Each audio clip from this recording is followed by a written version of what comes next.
आज मैं बहुत गर्व के साथ एक बात का जिक्र करना चाहता हूँ। आज से 100 साल पहले एक संगठन का जन्म हुआ, राष्ट्रीय स्वयंसेवक संघ। 100 साल की राष्ट्र की सेवा एक बहुत ही गौरवपूर्ण स्वर्णिम पृष्ठ है। और जो ऑर्गेनाइजेशन देश में अपनी आइडियोलॉजी की बुनियाद पर निफाक पैदा कर रही है, इख्तलाफात को फरोग दे रही है, हेटरेट में इजाफा कर रही है, कई मसाजिद पे केसेस डाले जाते हैं, दरगाहों पर 500 साल पुरानी दरगाह पर वहां पर खबरों को तोड़ा जाता है। कौन है ये लोग? ये तो सब इनका ताल्लुक आरएसएस से। व्यक्ति निर्माण से राष्ट्र निर्माण के संकल्प को लेकर के 100 साल तक मां भारती का कल्याण का लक्ष्य लेकर के लक्षावधि स्वयंसेवकों ने मातृभूमि के कल्याण के लिए अपना जीवन समर्पित। सेवा, समर्पण, संगठन और अप्रतिम अनुशासन जिसकी पहचान रही है, ऐसा राष्ट्रीय स्वयंसेवक संघ दुनिया का ये सबसे बड़ा एनजीओ है। एक प्रकार से 100 साल का उसका समर्पण का इतिहास है। तो प्रधानमंत्री ये भी नहीं जानते हैं, मगर नहीं इकरार करेंगे कि भाई तिरंगा कब लहराया गया आरएसएस के दफ्तर के ऊपर।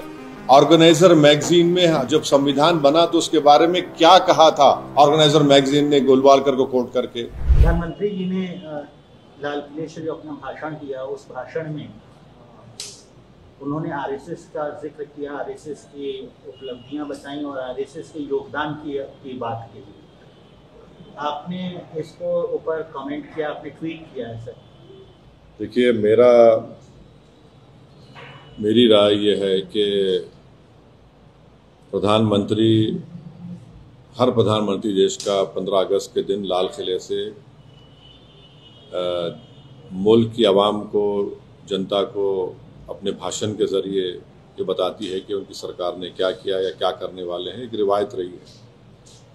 मगर प्रधानमंत्री 15 अगस्त के दिन 2025 में खड़े होकर आरएसएस की तारीफ करना, उनके 100 साल के मुकम्मल होने पर उनके बारे में प्रधानमंत्री ने देश को जो बताया है, मैं समझता हूं कि ये हमारी जंग आज़ादी की जद्दोजहद की एक बहुत बड़ी तौहीन हुई।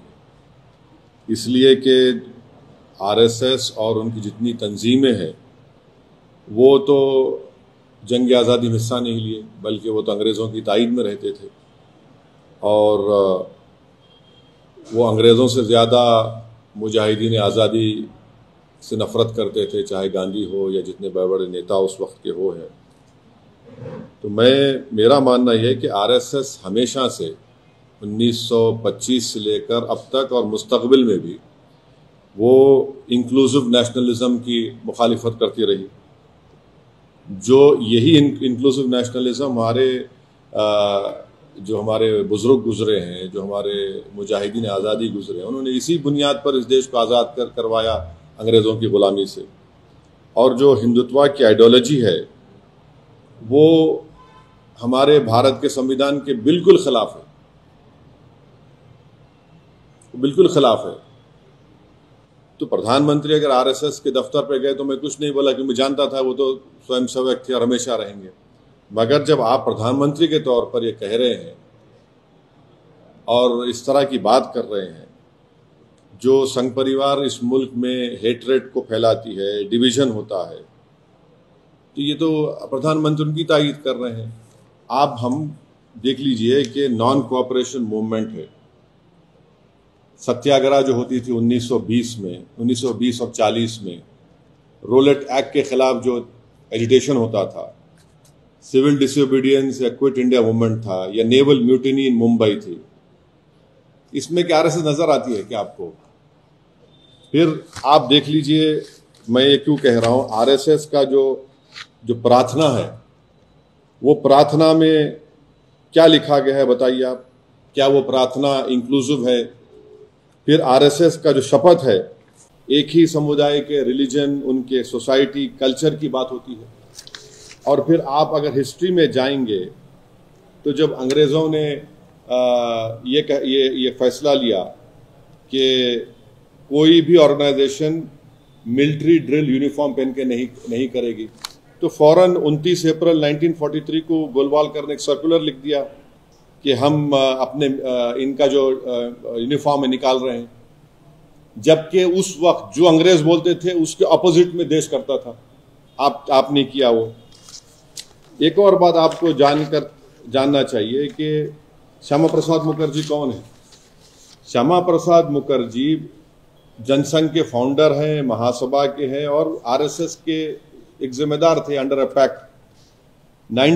दिसंबर 1941 में श्यामा प्रसाद मुखर्जी बंगाल कैबिनेट में मंत्री बने। कौन उसको हेड कर रहा था? फजलुल हक। ये कौन था फजलुल हक?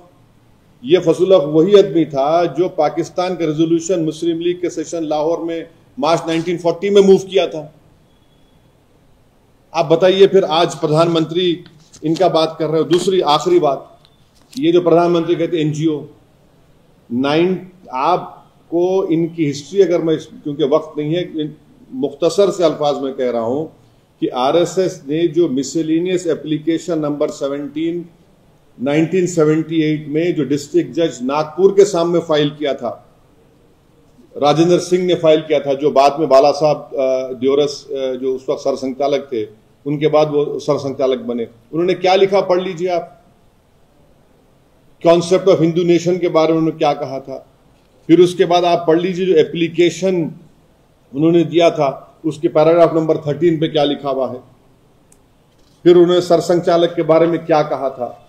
ये तमाम चीजें सामने हैं। उनका पार्टी का जो आर्टिकल 14 है, कल्चरल ऑर्गेनाइजेशन बोलते हैं, मगर हर काम आप पॉलिटिक्स में हिस्सा लेते हैं। तो ये हमको अफसोसनाक दिखा कि प्रधानमंत्री इस तरह की बात किए बहैसियत प्रधानमंत्री के, वजीर आजम के। आप देश के बारे में बोलना था। आपने कल अपने भाषण में कहा कि दूसरी बातें कहीं। ठीक है, हम आइडियोलॉजिकली बीजेपी के खिलाफ थे, रहेंगे। प्रधानमंत्री बीजेपी से आते हैं, मगर एक वजीर आजम तो है। मगर इस तरह उन्होंने आरएसएस की उनको सराहा, उनकी तारीफ की, ये सरासर गलत है और ये हमारे देश के लिए ठीक नहीं है। हमारे को खतरा चीन से है। चीन आज भी हमारे हम उन पेट्रोलिंग पॉइंट्स पर हम नहीं जा सकते। हमने 25 पेट्रोलिंग पॉइंट खो दिए हैं। और जो ऑर्गेनाइजेशन देश में अपनी आइडियोलॉजी की बुनियाद पर निफाक पैदा कर रही है, इख्तलाफात को फ़रोग़ दे रही है, हेटरेट में इजाफा कर रही है, कई मसाजिद पे केसेस डाले जाते हैं, दरगाहों पर 500 साल पुरानी दरगाह पर वहाँ पर ख़बरों को तोड़ा जाता है। कौन है ये लोग? ये तो सब इनका ताल्लुक आरएसएस से है। सर, इस स्पीच को कई लोग ये भी क्रिटिसाइज करें कि पॉलिटिकल लीडर्स क्रिटिसाइज कर रहे हैं, अपोजिशन के पॉलिटिकल लीडर्स को क्रिटिसाइज करें कि काफ़ी ज़्यादा पॉलिटिकल स्पीच है, not speech of prime minister. देखिए, वो हर एक की राय। मेरे लिए सबसे ऑब्जेक्शनेबल बात और तकलीफदेह बात ये थी कि उन्होंने आरएसएस की 100 साल की तकमील पर उनकी खिदमात को, उनके चीज़ों को सराहा है। अरे प्रधानमंत्री ये भी नहीं जानते हैं, मगर नहीं इकरार करेंगे कि भाई तिरंगा कब लहराया गया आरएसएस के दफ्तर के ऊपर। ऑर्गेनाइजर मैगजीन में जब संविधान बना तो उसके बारे में क्या कहा था ऑर्गेनाइजर मैगजीन ने गोलवालकर को कोट करके। जब आरएसएस बन रही थी तो उस वक्त कौन लोग थे? 4 लोग थे ना, हेगडेवर, आपके मुंजी और 2-3 लोग थे। और हेगडेवर ने खुल के कहा कि मैं इंस्पायर हुआ सावरकर की हिंदुत्व की किताब से। उसमें क्या लिखा हुआ है? क्या वो आज उस किताब को सामने रख के अब आर्टिकल 14 को देख लीजिए। उस किताब को सामने रख कर आप हमारे कॉन्स्टिट्यूशन के प्रियम्बल को देख लीजिए। ठीक है, मेरा यकीन मत करिए, मैं जो लोग आज हमको तनकीद कर रहे हैं, क्या क्या लिख रहे हैं, आप देख लीजिए, सब रख के सामने पढ़िए ना, देख लीजिए आप कितना इंक्लूसिव है, कितना एक्सक्लूसिव है वो।